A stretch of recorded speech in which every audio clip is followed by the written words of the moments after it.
Good morning, everybody. Welcome to Sports Shorts Daily. Tommy Christ and Ronnie Rance here with you on SSD, presented by LeBear's Casino. TK joining us from Tremonti's Meat and Seafood in Baton Rouge. Check them out at tremontis.com.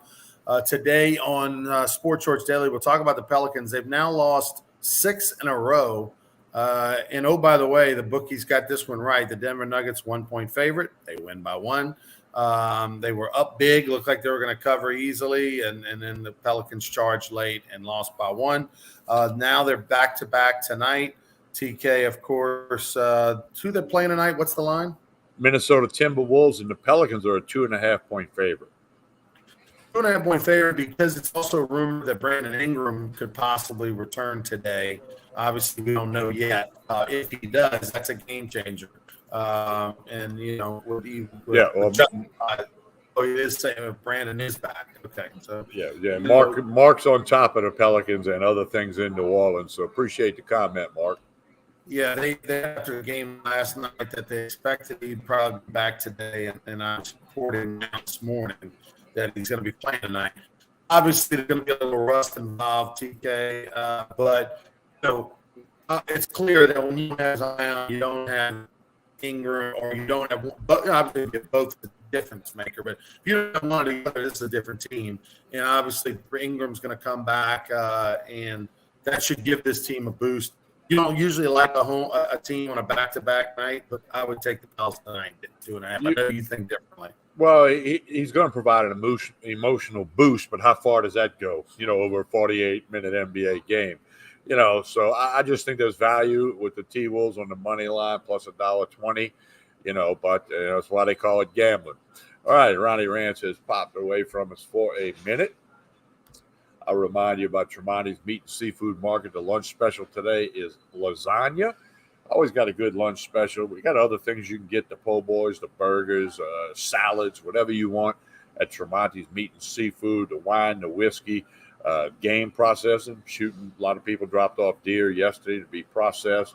They do all of that here. They got the Maurice's King Cakes, which are really, really good. They got 4 different flavors. You can check that out at Tremonti's Meat and Seafood here in Baton Rouge. And we put Ronnie Rance back in there with us. We're trying to find the Wi-Fi issues at my house, so I apologize to everybody. Battle with us. We might have to try something different next week because we were having some issues this past week that I don't know about. All right, so getting back to the Pels just for a minute. Last night, was it last night, Tommy, was Sean Payton there last night? Yes, he was a guest of Gail Benson. Mm-hmm. I don't know. What are we reading into that? It could have just been, I mean, he's still under contract with the Saints, obviously. It could have been just that he said he wanted to go to a game, but he lives in L.A., he works in L.A., so I don't think he came in just to say, hello, Gail, how are you? I think there could have been some conversation, you know, what I don't know. But certainly, again, he did not fly in from L.A. to see how the weather was or see how the Smoothie King Center was looking. I'm assuming there was some type of conversation with both Gail Benson and Mickey Loomis at some point. Thing I'll say about this, Tommy, is it's you know, they could have met in private. They could have met it, you know, in a private room at the Saints facility, at her house. I mean, there's a lot of places they could have met. Instead, they chose to meet in a very public setting. So there's a reason for that. Everything's calculated, right? It could be that there's genuine conversation going on between the Saints and you know, between Sean and Gail from a standpoint of, you know, maybe trying to figure out a way for him to come back. Also, the other thing is that it could be that Sean's meeting with Gail to discuss, all right, hey, what is it going to take for me, you know, me to get a deal done to go to another? Like, I know you want 3 first-round picks, but that's crazy. Come on. How about a 1st and a 7th? You know what I mean? And it also allows Gail Benson and the Saints to save face because it looks like they are actively trying to get Sean Payton back because everybody wants Sean Payton back. So if it's, hey, look, we tried. He didn't want to come back. He's going somewhere else. Here's the best deal we got. Like, it's good on both sides. Well, wouldn't that conversation be with Mickey Loomis? I mean, if Mickey Loomis went to Gail Benson and said, "Hey, we're having praline king cake today, not strawberry king cake," she'll say, "Okay," because she's going to respect his decision. But I get it what you're saying. It looks good. Like, okay, we met. You make a great point. It was in a public place. It could have been a lot of places nobody would knew about it. So maybe trying to judge the blowback or stir up some questions. I don't know. I mean, hey, it's big business. It's very interesting. Funny, interesting comment was made a couple days back, maybe even last week or this weekend, by one of the NFL gurus. I don't know who. Teams aren't interviewing Sean Payton. Sean Payton's interviewing teams. Like, am I going to have this control? Am I going to have that control? How are we going to do this? How are we going to do that? And so Payton's in a good spot. Ed Daniels of CrescentCitySports.com, WGNO TV, thinks he'd be better served sitting out another year and doing the TV thing. He told Michael Strahan, I believe, there's a 70% chance he return to TV. That was printed. So it's not going to go away until he makes a decision, whatever that decision may be. Listen, I know you and I have a little friendly wager that for the red velvet cake, if you're choosing, Aaron Payton comes back, coach for the Saints. I get you a cake, and if he goes anywhere, you buy me one. I hope I'm going to Geno's, quite frankly, to get you a cake. I just, the Saints would have to really, first off, they're not in a position to win in the now. They'd have to buy out coaches. Obviously, Ronnie's having some issues with the internet, and of course, there's a major storm rolled through our area, Greater Baton Rouge area, and many other places last night. So he'll get this thing reconnected. Don't forget Sports Shorts Radio this Saturday, 10 a.m. to 12 noon. Hunter McCann and myself. Ronnie will join us via phone. Joel Davis, Derry Beckwith, the regular gang. But I want you to join us. I want you to come on out to the Barstool Sportsbook this Saturday. I'm issuing you an invite. Come to the Barstool Sportsbook. We get there by 9:30. We set everything up. We're happy to hang around after 12 when we go off the air. We actually go off the air about 5 minutes to 12. So this is a personal invite to anyone, male, female. You got to be 21 to get in the casino. To come on out and sit around. There's other tables near us. You can see how we bake the cake. How does it happen with the radio remote from the Barstool Sportsbook? And I'm telling you, if you hadn't seen the Barstool Sportsbook, you want to check it out, whether you gamble or not. Okay, many people don't gamble. If you don't gamble, just come check it out. You get great food, all that good stuff there. You'll be amazed at the layout and whatnot. So do check that out with us this Saturday, if at all possible. All right, Ronnie, I did some commercials there so we can get back to business. So next time I drop off, don't do commercials. Just talk sports because I don't know what's going to happen on this thing. All right, let's talk. Let's move on here to. You do have a better picture now than you had a few minutes ago. Yeah, that's because I went to my cell phone instead of my laptop. So who knows? Maybe it's the laptop issue we're dealing with. I know it's January, but we do have a couple of baseball topics to talk about before we talk some from football. One thing. In the Major League Baseball, we found out that not only Fred McGriff, who got voted into the Hall of Fame this summer by the Veterans Committee, but now we have a new Hall of Famer. Scott Rowland. Hey, a 6'4", 245-pound third baseman that was by all accounts, was a no-nonsense guy. Just showed up, played the game of baseball as good as he could. He's got the gold gloves. He's a rookie of the year. 281 career batting average. I mean, over 2,000 hits. I mean, the length of time, a World Series champ, length of time and the consistency, I think, is what got Scott Rowland in. And maybe the 8 gold gloves at third base, the hot corner. I mean, third base is the least position in the Hall of Fame. Okay, there are fewer third basemen than any other position. So to join that elite group, you have to have the defense and the numbers that Scott Rowland has and the consistency over time. Yeah, he wasn't that woman. He wasn't doing commercials all the time. I mean, he just showed up and played the game of baseball and played it very well for a long time. And I'm happy he got into the Hall of Fame. He'll go in as a Philly for sure. He got asked that yesterday, and he said, "Hey, I got to think about all that."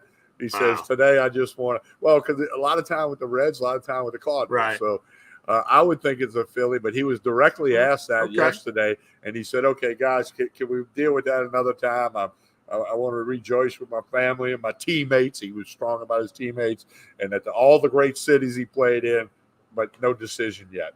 Yeah, that's always a touchy subject when you got a guy who's had some really good years in multiple cities. But the 8 Gold Gloves at 6'4", 240 to 50 pounds, that's super impressive at that size. And obviously we know he could swing it. But I mean, you know, he if he would have played for the Yankees or the Dodgers or somebody like that, he would have been more of a household name. But for true baseball fans, he was a great one. Fred McGriff, of course, going in. And just to kind of remind you of his, you know, obviously he's known for the Steve Amansky commercials on ESPN for 15 years. But beyond that, the guy played 20 years in the major leagues. Interesting that he played 10 in the National League and 10 in the American League. 3 Silver Slugger awards, which is the award that goes to the highest batting average in whatever league you're in that year. Obviously won a World Series, 2-time home run leader in his league as well. Guy whose numbers, not Hall of Fame related numbers, but a guy who had two or three Silver Slugger awards was Aaron Hill. He had 2. Well, for those that don't know, former LSU Tiger shortstop. Silver Slugger Award means you were the best defensively and offensively at your particular position that season. And they only give out a handful of Silver Slugger Awards. And Aaron Hill, had some incredible years. That's right. The Silver Slugger is the combo. It's I was thinking it was the leading batting average, but it's the combo award. Pretty impressive, man. But talking about Aaron Hill, he's a guy who's on the ballot for the Louisiana Sports Hall of Fame and probably will get in at some point, in the future. His number for when he had good years, he was very up and down in his career, but his ups were as good as anybody's ups that have ever come out of the state of Louisiana. And so there's going to be a lot of great baseball players over the next, 10, 15 years, 10 to 20 years, really, that are going to be on the ballot for the Louisiana Sports Hall of Fame. You just think right off the top of the guys that are actively out there, like Bregman and DJ LeMahieu and, Aaron Nola, just to name a few off the top of my head. Ronnie, didn't Aaron Hill hit for the cycle and the home run was inside the Parker? I'm not sure. I'd have to look at. I know he hit for the cycle. And I think he had 3 or 4 inside the park home runs because he could run pretty well. I think I'm going to look it up. I could be wrong. I think he's the only one to hit. There ain't a lot of people hit for the cycle. He's the only one to hit for the cycle, and the home run was an inside the Parker. I'll double check that.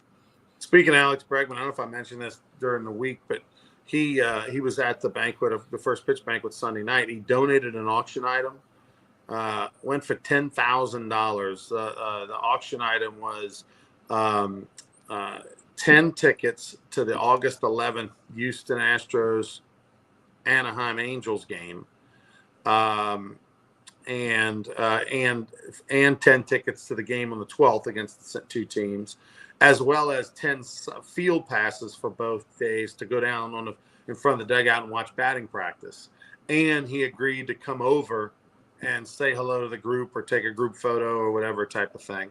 Went for $10,000. Pretty good. Well, he got my grandson on the field for batting practice a couple seasons ago, so it's great to see him do that to benefit LSU baseball and to get that kind of money for it. I mean, it's going to cost him a couple of dollars, but he can afford it. By the way, speaking of LSU baseball, and speaking of Bregman, you would think these 2 guys might be teammates of his. Did you see Tommy Tanks without his hat? I did not. Tommy Tanks looks like he might have played with me in high school or something. Like the dude, let's just say Jay Johnson is great at coaches, and Riley Cooper. I saw Riley Cooper in the mall the other day, like walking by in the mall, and I was like, I realized it was him because I recognized the tattoos, like, his specific tattoos. I knew, and I was like, dude, that guy looks like a 34-year-old, like he might be a member of a biker gang. Like it was. I mean, like, I mean, look, love Jay to death. I think I could have played for Jay. Jay's not big on the fitness. He's not big on the dieting and the long running. Like, hey, if you can play, I'm not worried about if you need a bigger pant size. That's my kind of guy. Like I would like. I mean, Tommy Tanks and Riley Cooper. Those are my dudes. Well, they don't. They're like jumbos of the 2023 season, right? I'm telling you. Tommy Tanks, who will play in the big leagues as a hitter. I mean, the guy's last year, almost 30 homers and 350 and all that. We all know how great he is and what a get it was for LSU baseball to get such a good hitter. He is the definition of slow pitch softball. He looks like Bob Horner at 20. It's well, but like Horner, he can hit. Oh, and like you said, if Jay Johnson says, "Look, you can play baseball. I'm gonna put you in a line. I'm gonna put you in a lineup card, okay? And if you give me a reason to get you out of there, I will." Yeah, it's pretty wild.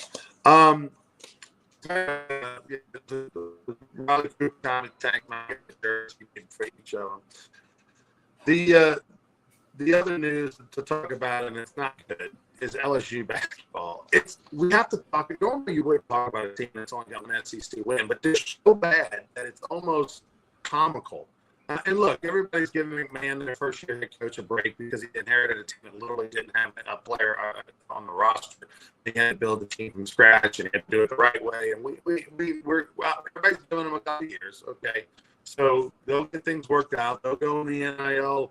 They'll get the transfer portal and they'll get a bunch of players. But LSU basketball, Tommy, give us the numbers on how bad it was last night. There's 21-point loss on the road at Arkansas. Oh, by the way, a team that LSU beat first SEC game of the year. Yeah, well, LSU shot 26% from the floor in the game, 12% in the first half. They went 3 for 25 in the first half, and 1 for 9 from the three-point line. You can't score the basketball, you're not going to win. They actually out-rebounded the Razorbacks, but there was a little smack talk going on from one of the LSU players, and Arkansas put that all over their locker room, and they were fired up. They wanted to avenge the fact that LSU beat them back in late December. So it was another loss, 60-40. Okay, you score 40 points, you're not going to beat many people. Now, here's the silver lining. This Saturday at 1:00 in the PMAC, they host Texas Tech. Now, the Red Raiders are on a 7-game losing streak, and I don't know, they might play tonight. I don't know. But they're on a 7-game losing streak. They're 10-9 overall. So maybe there's a chance that they can look in the mirror, toughen up and pick up a W against Texas Tech in the Big 12 SEC Challenge this Saturday, 1:00 tip at the PMAC. I can't wait to see. I want to see what Texas Tech obviously does this week, but I can't wait to see what that line is on that game. You talk about the Stinker Bowl, and so and I'm telling you right now, Tommy, I think I just have to stay with my plan. I have to bet Texas Tech. LSU's going to probably be favored. They'll be favored. They're at home. Both teams are hot garbage, but I'm gonna go with Texas Tech because I just believe that they're worse. I think that this is the worst team in the Power Five, and they have also. It feels like they've probably somewhat given up, right? I mean, like they know they can't. It's just mentally they look beat, and so and look, the fans. I mean, if fans at this point, I mean, they're going to keep coming out. No, they're going to save themselves for Pack the PMAC on Monday night when LSU's women take on Tennessee. They're doing it $7 tickets, $5 tickets if you buy 15 or more for groups and all that kind of stuff. So everybody's going to jump on board Kim Mulkey's team. They've got the big game Monday night, all that stuff. I don't know. LSU. I'm gonna look this up so that we have it for Saturday morning for Sports Shorts Radio at LeBear's. LSU, I believe, is 11-2 in their last 13 games against the spread. I'm going to double check the numbers for the year, but I'm going to have to go Texas Tech no matter what. I think you have to. You develop a plan and you follow it, and I think you got to do it. And LSU might be a 2, 3, 4 point favorite in this game, but I'm like you. People, I don't know how many people are going to show up. I mean, everybody knows it's Matt McMahon's first year, and he started from scratch. He's a proven coach. Okay, he had successful at Murray State and other stops. But I just think, Ronnie, I got a question for you. You played basketball for the Minority Eagles. You weren't known as a shooter, I'm guessing, but when you how do you start making shots? I mean, I was a shooter and I just shot more. You want to hear a funny story, Ronnie? I was in high school and my coach asked me why I shot so much. And I said, Coach, I have a theory on that. He said, oh, really? I want to hear this theory. I said, Coach, I'm shooting for one of two reasons. He said, what's that? I said, I'm either shooting to get hot or to stay hot.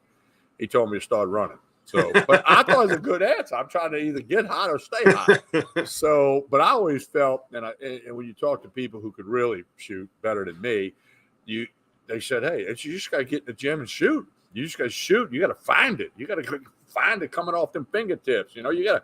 I mean, it's. I mean, if you're a college basketball player, not everybody shoots. You got guys for defense and rebounding and other things, but you got to be able to shoot a basketball. But the thing is, Tommy, when it comes to like making three, you know, being a true shooter, being able to shoot off the ball, create your own shot, things like that. Yeah, you, I mean, you kind of either have it or you don't, to a certain extent. Granted, you could work on it, you can get better, but I think that comes over time. There's a big giant difference between when a rack of basketballs next to you from 15 feet out and just grabbing them and shooting versus in the flow of the game with defenders flying around in your face, you're tired, you just play defense, all that kind of stuff. That is, you know, those are things that are hard to come by. But I was never known as a shooter, although I want to give a shout out to the 1982 Biddy basketball world champion, Lakeshore All-Stars. Shout out Lakeshore. We wore out St. Bernard, by the way, back in the day. Obviously after me, because when I was in St. Bernard, nobody wore us out. Yeah, I'm just telling you, we wore y'all out in baseball, basketball, whatever. They had good little players, Mike Romano and all those guys, but like we wore them out. But anyway,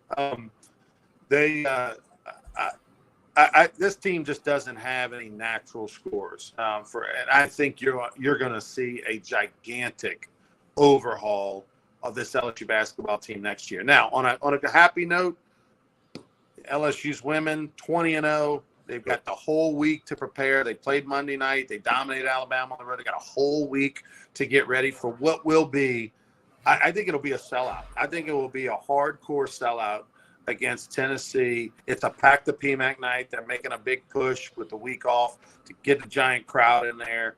For LSU to go after their 21st victory. And one of the polls, they're 3, and another poll, they're 4th in the nation. I think this is going to be a hardcore sellout like the Simone Augustus days.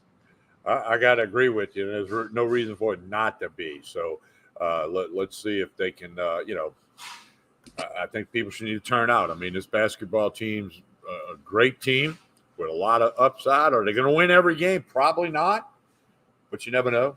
I mean, the other thing about the week off, Amanda Reese, who's, setting records and rewriting record books every time she hits the floor, I think bumped up a knee a little bit, so she's got plenty of time to heal that up. And then, of course, her and Kim Mulkey, you saw the TikTok video, Ronnie? No, I didn't. Oh, Kim Mulkey flashes some dance moves. It's one of those videos, you've seen these, everybody watching that, where they say, wait for it, meaning don't turn it off because it looks like it's boring. Well, the reason you waited for it was at the end, Kim Mulkey came in and added to the dance video. Is it okay for me to say I'm over that? I'm over coaches dancing in locker rooms and things like that. Like, that's just like, I mean, come on. We've been seeing that, goofy white people dancing. Trying to dance. That shouldn't be. We've seen that for years and years and years. I would say this, Brian Kelly and Kim Mulkey, you do a lot of things great. Dance is not on that list. Right. Okay. Yeah. Hey, but look, stay in your lane. Okay. I'm not going to dance on a video because I can't dance. But at the end of the day, they do those things for the kids. The kids love them. It doesn't matter. You got a new crop of 18 to 22-year-olds just about every year. And at that age, Saban's done think it. It's the first time they've ever seen it. Saban's done it. I mean, Mark Richter's done it. I mean, Kirby Smart. I mean, it's not unique to LSU, okay? Right. You got coaches all over the country doing this because it's about the players. Players win games. If you keep your players happy, you got a better chance of winning games. 100%. All right, Tommy, tell us about Tremonti's. Well, the lunch special today is lasagna. You got all the steaks and chicken and pork and seafood that you need, the wine, the whiskey, everything here. They got the Maurice's Fine Pastries King Cakes that are through the roof good, 4 different flavors. Go to Tremonti's.com. Complete catering. They can cater the office party, the dinner party at your house on a Saturday night, cater your wedding, your special event, whatever it might be, large or small. Catering is a big thing at Tremonti's Meat and Seafood on Jefferson Highway, right down the street from Parkview Baptist Church and School. All right, for Tommy Christ and I'm Ronnie Rance. Next time you hear from us will be Saturday morning from 10 until noon on Sports Shorts Daily, live from LeBair's Casino at the Barstool Sportsbook. So come on out. Lunch starts at 11 o'clock at Barstool Sportsbook, so come join us. For Tommy Christ and I'm Ronnie Rance. Please like and share this video for us. Have a great week, everybody. We'll talk to you on Saturday on 104.5 ESPN Baton Rouge.